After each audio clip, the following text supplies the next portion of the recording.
you for tuning in to the Postmodern Realities podcast from the Christian Research Institute and the Christian Research Journal. I'm Melanie Cogdill, managing editor of the Christian Research Journal. It's April 2020, and you're listening to episode 168, which is part 2 of a 2-part discussion about a new generation of New Age gurus on social media.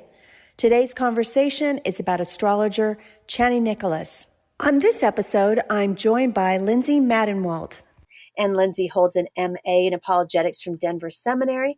She also has an MA in public administration, and she is an attorney with the JD from St. Mary's School of Law. In addition, she serves as the executive director for Mama Bear Apologetics.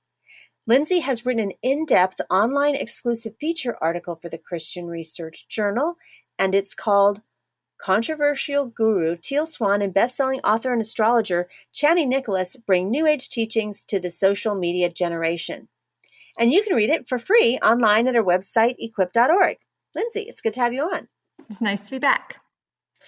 Well, I first heard about Chani Nicholas through the New York Times, who did kind of a piece in their style section about her, kind of like a personality piece about her and her rise as a popular astrologer. Specifically, they were talking about her upcoming book that might be released now by the time this comes out, but their article is called Your Favorite Internet Astrologer Wrote a book, and the subtitle is Chani Nicholas Doesn't Want to Tell You Who You Are, But Who You Can Be. So I guess she's kind of, I'd never heard of her before, but if you have a profile in the New York Times, I guess you're big enough. So tell us a little bit about Chani Nicholas. Her book is out. It's called You Were Born for This, and I have it in my hands. So it was released, and I purchased a copy for myself, and so that I could research for this article. Chani Nicholas is a 44-year-old Jewish woman, and she is what I guess most people would call a celebrity astrologist. So she is a celebrity astrologist who predicts things for not only celebrities, but also for just your common person. She has been in the business for about 20 years. And she considers astrology as a way to counsel people. So that's kind of what she does. And you're right. She came out with this book, You Were Born for This. It's her first book. And it is basically just an introduction of who she is and why she does what she does. And then it walks you through your birth chart and how to read your birth chart. So that's kind of what she does and who she is. And she's a voice to those who may not be strong voices in our culture. You know, I think a lot of Christians might think of the stereotype of the astrologer, you know, where you go past those small shops that look a little bit sketchy and there are people doing astrology readings, which I'm sure she also does. But it seems like it's really, you know, just even in this New York Times article, they just talked about astrology basically being everywhere, and it's become really popular in the younger generation, which they call the internet generation, and people just in general love archetypes. I know that some different kinds of those personality type of tests or classifications have become extremely popular. Finally, I think it took 30 years, but the Enneagram that started out in the Roman Catholic Church has now hit it really super big. It is so controversial. Everybody's into it. That's probably under 35. That's a Christian. They always talk about what Enneagram they are. And it's very fascinating to me specifically because back in the early 1990s, a Roman Catholic priest actually wrote an article about it because he has a specialization in the New Age, and he talked about its occultic roots. And of course, it's one of those controversial things you can't bring up to anybody that the Enneagram has occultic roots, not at least not younger people right now in the internet generation that are Christians, because it is definitely entrenched. A lot of people that I know are into it. So this idea of astrology, people might say, well, poo-poo that. But, you know, I just look at the rise of the Enneagram in evangelical circles, at least the younger evangelical circles, and it's really big. So like you mentioned, Chani Nicholas is older, but yet she's finding this following in the younger generation. And so I wanted to ask you Is Chani popular, and specifically, in what ways is she popular? It's so interesting. All the things you just said are things that I've been sort of processing in the last couple of months. I was recently in LA and I was struck again by the number of psychic shops that were all down all the roads that I seem to be driving down. They were just everywhere. Everybody seems to be getting psychic readings, and the Enneagram has been called Christian astrology. And you've got strong voices like Marcia Montenegro coming out and talking about how it has New Age roots, and you've got these very strong-willed young people saying, "No, I still believe it. I still believe it." And personally, my husband has done quite a lot of research on the Enneagram. He's a psychologist and he's written several articles about it. And he's quickly becoming this person of interest in the Enneagram world, which has not necessarily created many friends for the man. So yes, we see it. We see it everywhere. Astrology, people want to know what the stars say. This is nothing new. They've been doing it since the ancient times. People have been looking at the stars for answers. And so Chani is simply doing what people have always done. We can read about astrology in history. And is she popular? Yes. She is, as you mentioned, kind of all over the media. She is on Instagram. She is on Twitter. People follow her on her website. And she is the resident astrologer for Oprah's O magazine. So she writes the horoscope articles for O magazine. And she has been featured in the New York Times, as you mentioned. She's been featured in Forbes. She's been in the Atlantic, but she's also been on TV. So she's been making the rounds on television as well. So she's been, I think, on CBS This Morning, right? So it's possible you've seen her on there. And she's been featured in all types of fashion magazines, Vanity Fair, Vogue, Glamour, but also in things like Forbes and Rolling Stone. So she's definitely been a lot of places. And yet I had never heard of her until this article. So it's really interesting, the waves that she's making. And Christians might not know her by name, but they should, because she's making a big splash. She's got more than 1 million people who visit her website every month to read what she's written about their charts. And most recently, I guess a year ago, not most recently, a year ago, she actually, if you've ever heard of the hip hop singer Lizzo, she actually gave Lizzo a public reading. And this was at a Spotify event and it was recorded. And so, of course, it's on the internet, because if it's not on the internet, it didn't happen these days. And so she posted this on her website, and it is her telling Lizzo that she's about to have the most amazing year of her life. And this was for last year. And as we know, Lizzo actually had a pretty great year. So that's creating some movement in Chani Nicholas's popularity. So, how did Chani get her start in astrology? Because that sounds pretty major. Maybe some of our listeners don't know who Lizzo is, but she has become a huge sensation in the last year or so with her hip hop recordings, and especially because they're kind of like empowerment Mm-hmm. recordings for women that don't want to kind of adhere themselves to the popular kind of body image type, and just kind of freedom from all of that. So And she's she's been, unique too. She plays the flute while she does this hip hop. So she's very unique in her singing. yes, and she's a very kind of sassy personality, She and, is. kind of larger than life type of personality. So just probably maybe Lizzo got connected from Oprah, who knows. So how did she get her start in astrology? Because how do you go from, nobody's known you, to like Oprah and Forbes and the New York Times and so forth? It does seem kind of crazy, but she's not an overnight sensation. I don't think she would consider herself an overnight sensation because she's been doing it for 20 years, right? Chani, when she was a kid, her parents, I guess, were divorced. And so her father got remarried. And her stepmother's mother, so her new grandmother, was what's called a Reiki master. And that is essentially energy healing. So it's meant to help people. They do relaxation techniques and meditation, and it's supposed to help people with stress reduction. So she began kind of learning from her new grandmother. And then when she was 12, as sort of what Chani calls a bonding experience, the whole family got a tarot card reading together.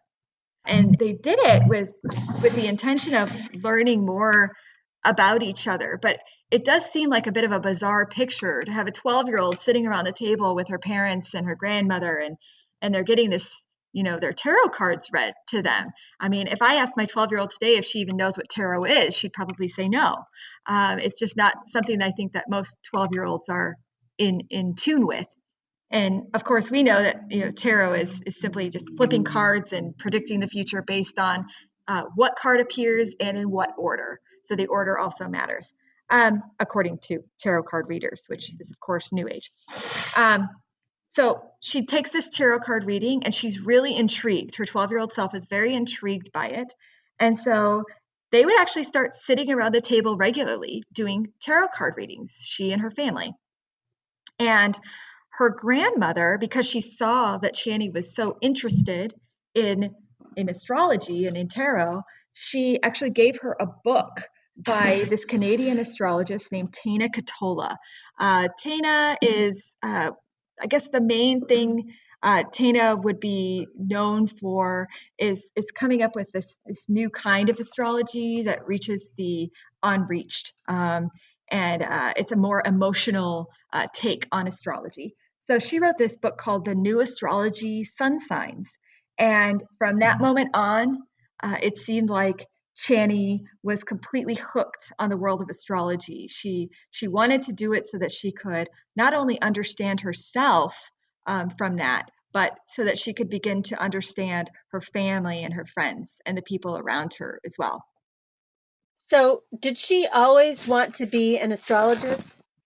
No, she actually wanted to be an actress. And so she moved to LA when from Canada. So she's from Canada. She moved to LA when she was about 20, and she pursued acting, and that sort of, I guess, fell through. And so she left the industry, and she started attending this school out in San Francisco called the California Institute of Integral Studies. It's a nonprofit college out in San Francisco, and she actually did earn a bachelor's degree there. She studied feminism and social justice, and she began to merge the ideas. That I think that's where it sort of sparked, where she began to merge the ideas between social justice and astrology, and how astrology could play a part in social justice. So she attempted to start 3 master's programs in social justice fields and ended up just feeling really unhappy with herself in those roles. And so she decided that she was going to leave and attempt astrology. She began studying with a really popular astrologist named Demetra George, and she studied under her for several years. And she began to, as she says, accept her role. So she wanted to be an astrologist, and so she began to accept that and not so much be hard on herself for her desire to be an astrologist. And she really wanted to begin to read the stars to help other people find their purpose. You're listening to the Postmodern Realities podcast from the Christian Research Institute and the Christian Research Journal. Today's guest is Lindsay Madenwalt, and she has written an online, in-depth, exclusive feature article for the Christian Research Journal, and her article is called Controversial Guru Teal Swan and best-selling author and astrologer Chani Nicholas Bring New Age Teachings to the Social Media Generation. You can read her article for free online at our website, equip.org. And we'd like to ask you to partner with us. Now, I know during these times, people's finances are really tight because we're in the middle of a pandemic right now worldwide. It's April 2020. But there are ways that you can help us that are smaller ways. If you can't afford a subscription right now for $33.50 at equip.org, then what you can do, the best thing you can do is just tell a friend about this podcast. And then also go to Apple Podcasts, search for this podcast, Postmodern Realities, and you'll see that you can rate and review our podcast. We don't have as many ratings as we'd like to. It's really easy for you to give us a starred review. That literally only takes seconds. But if you have a few moments of time, just jot a little written review. What do you like best about this podcast that you can recommend to others? So the more of these written reviews and starred reviews that we have, the more that people can find this content. And so that will help us continue bringing this free content to you. And thank you for your partnership. Earlier in the podcast, you were talking about her new book called You Were Born for This, and she has gotten a ton of press back in January just because her book was coming out. So what was her book about? Yeah, so the book is actually, it's a flashy book. It's a flashy title. Everything about it reads New Age to me just from the cover. It's a black cover with sort of a silvery title, and it makes different colors when you tilt it in the light. But she wrote this book because she really wanted to provide a way for people to accept themselves. And she thinks that she could use astrology to do this. She acknowledges that astrology is not specific. So when you read a horoscope in the newspaper, and horoscopes are in every major newspaper, when you read a horoscope, you are getting something that all the other people in your sign are getting. And it's not specific to you. So it doesn't say, hey, Melanie, today it's going to be a great day in your office, and your office mate is going to bring you a latte. Congratulations. That's not what astrology does, because it's just impossible. So she acknowledges that. So this book is sort of a way for her to make it more tailored to the individual. She offers free birth charts on her website. So you could go to her website and you can type in your birth date and your birth time. It goes all the way to when you were born. And she creates this birth chart for you. And when you have your birth chart with you, then you're supposed to come to her book and read the book according to your birth chart. So it's sort of not the entire book is meant for you. It's meant for different people, and you can read your specific parts. You don't have to read all the other parts. And it's supposed to be more tailored to you, because she says that way you can gain more insight about yourself, and hopefully you can accept who you are. She's all about the self-acceptance and self-love. And she really speaks to her audience. And we've talked about her audience being, millennials and Gen Z. She really speaks to that because she's telling them, you are just perfect the way you are, and your signs prove it. So the birth chart is sort of like a snapshot of who you were and what the sky was doing at the moment you were born. And that's what she calls a celestial blueprint. So that's what you're going to live, and that's how you're going to live, and you are destined for whatever your stars were when you were born. In the book, she also has some birth charts of some pretty famous people. So she has Dr. Maya Angelou's birth chart in there, and she also offers Frida Kahlo's birth chart in there, just so you could get some insight on what she thinks about these particular women and read more about who they are and what they did. So she's trying to make it really relevant as well. There's lots of drawings and charts and graphics in the book. It's incredibly accessible, and you could pick it up and think you were just, reading a self-help book. So, astrology isn't scientific, and you just explained to us that it's not specific. I think some people would think that it's kind of like quackery. I mean, you could just say something generally applies to tons of Yes. people.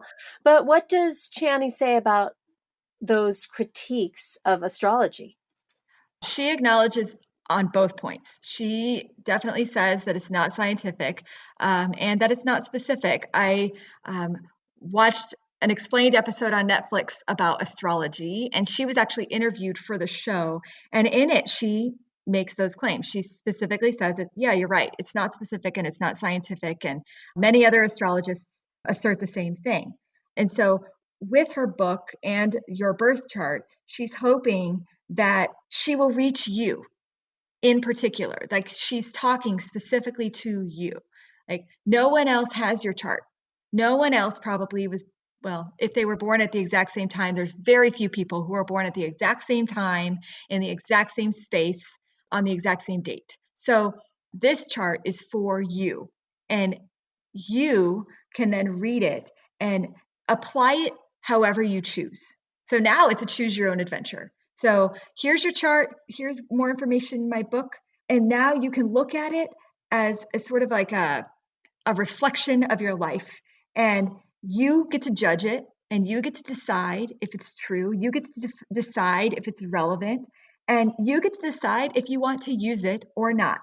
Um, and she also says that astrology it reminds us that we're exactly who we're supposed to be, and we're not supposed to be any other person.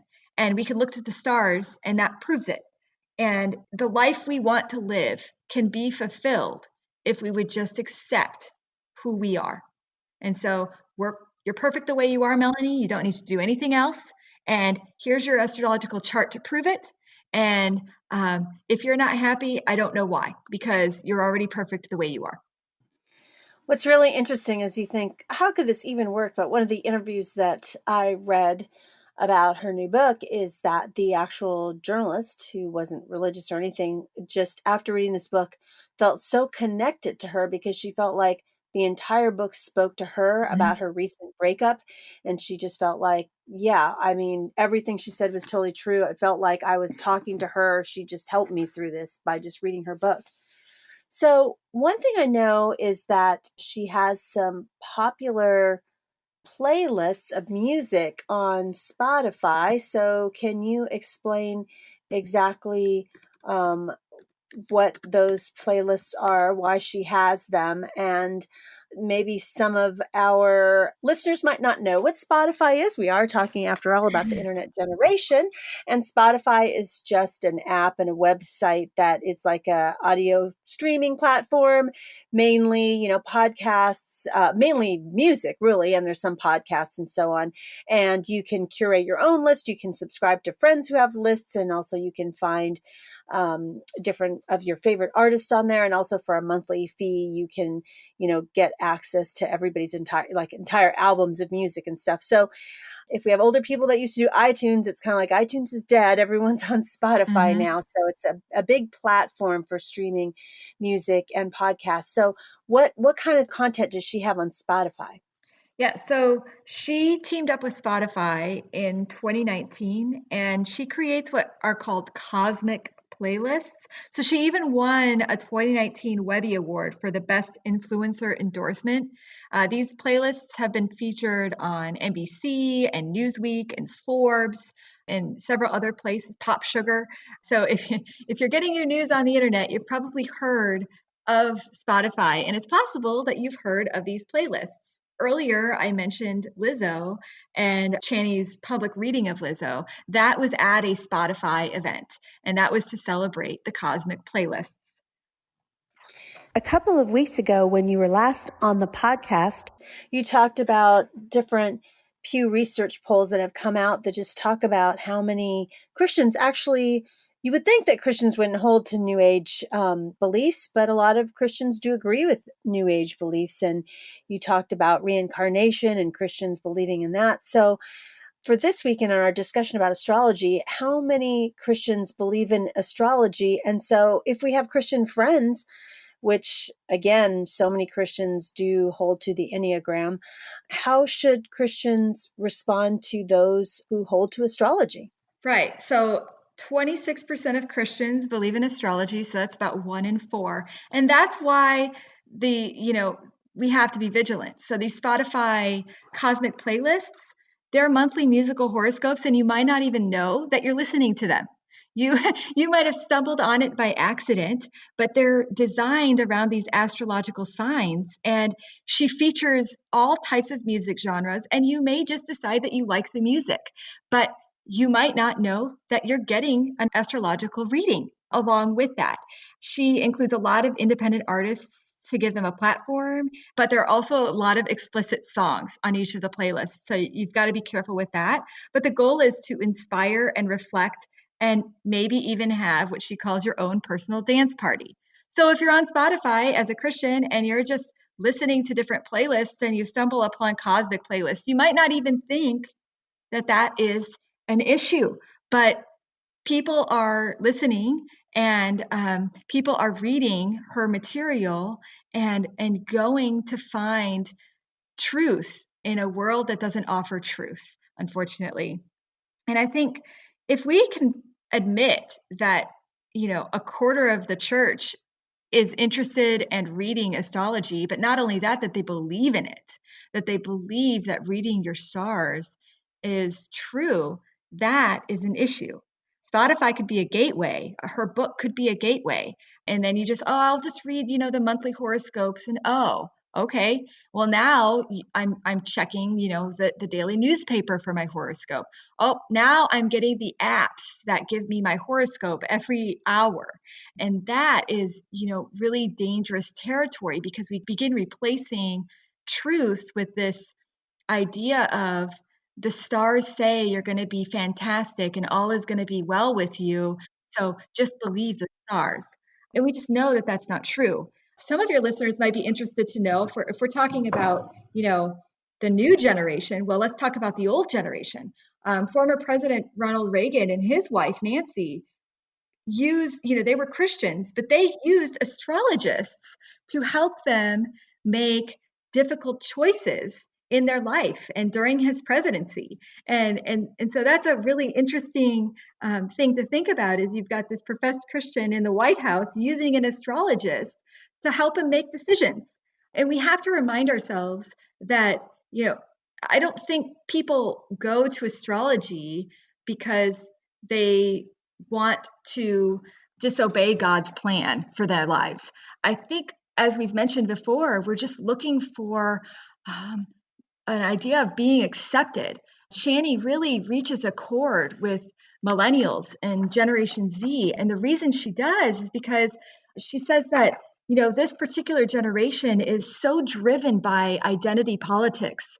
And Chani, as a Jewish woman, she's also a lesbian. So she speaks strongly to, a certain demographic that, read her posts and find encouragement in them.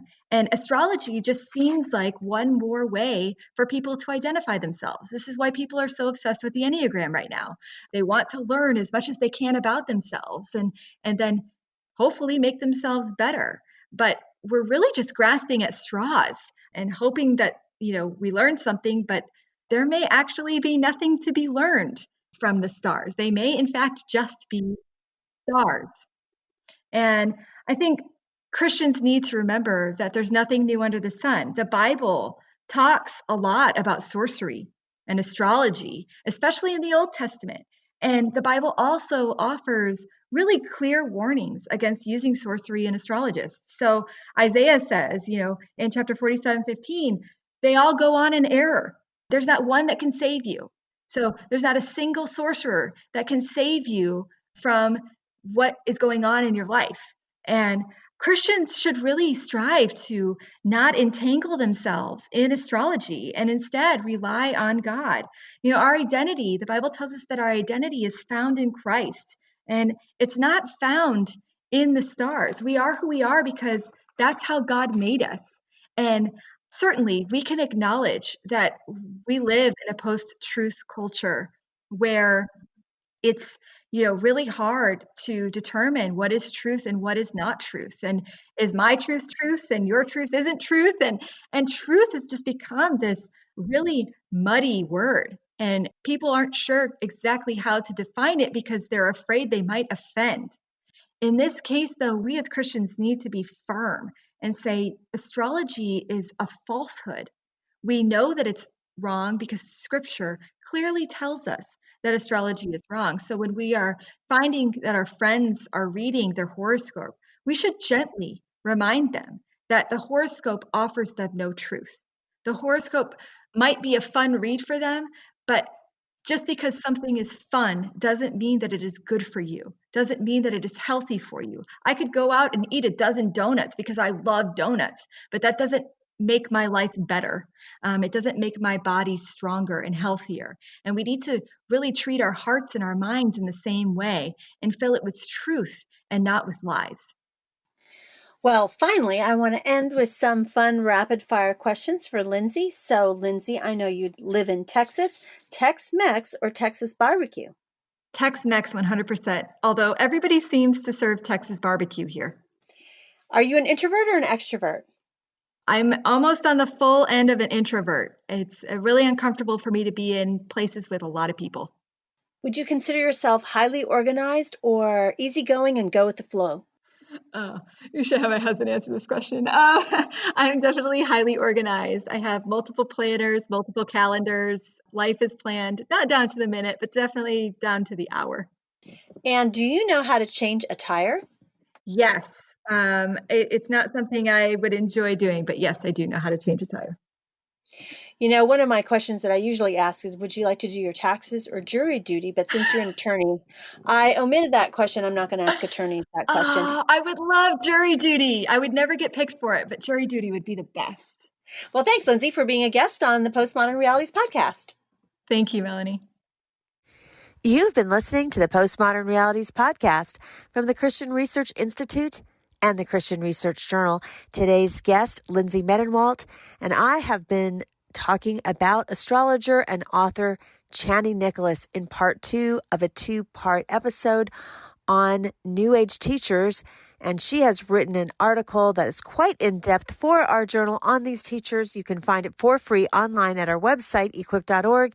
And Lindsay's article is called Controversial Guru Teal Swan and best-selling author and astrologer Chani Nicholas Bring New Age Teachings to the Social Media Generation. We'd like to hear from you, so connect with us on social media, like the Bible Answer Man Facebook page, and follow CRI, Christian Research Journal, Hank Hanegraaff, and the Bible Answer Man on Twitter. And please subscribe to the Bible Answer Man channel on YouTube.